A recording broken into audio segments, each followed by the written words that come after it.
Saudara, Komisi 13 DPR RI memanggil Saudah, seorang nenek asal Pasaman, Sumatera Barat yang jadi korban kekerasan karena lantang menolak tambang di atas lahannya. Tangis nenek Saudah pun pecah di hadapan wakil rakyat. Assalamualaikum warahmatullahi wabarakatuh.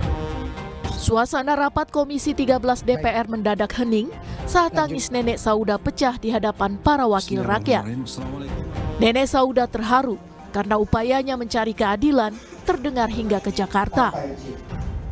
Berterima kasih atas kepedulian kalian semua.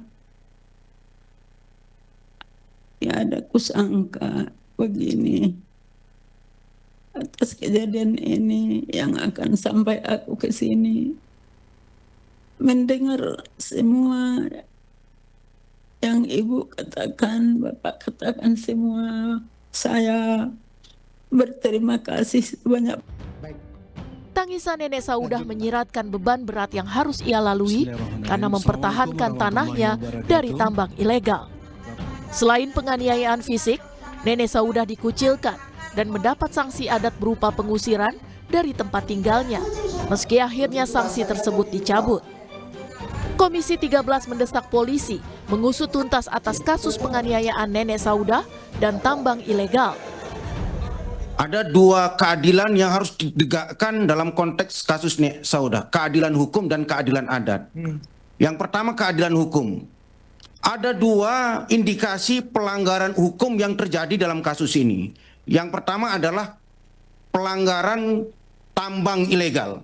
Apakah kepolisian Pasaman atau Polda Sumbar sudah menegakkan penegakan hukum dalam konteks tambang ilegal?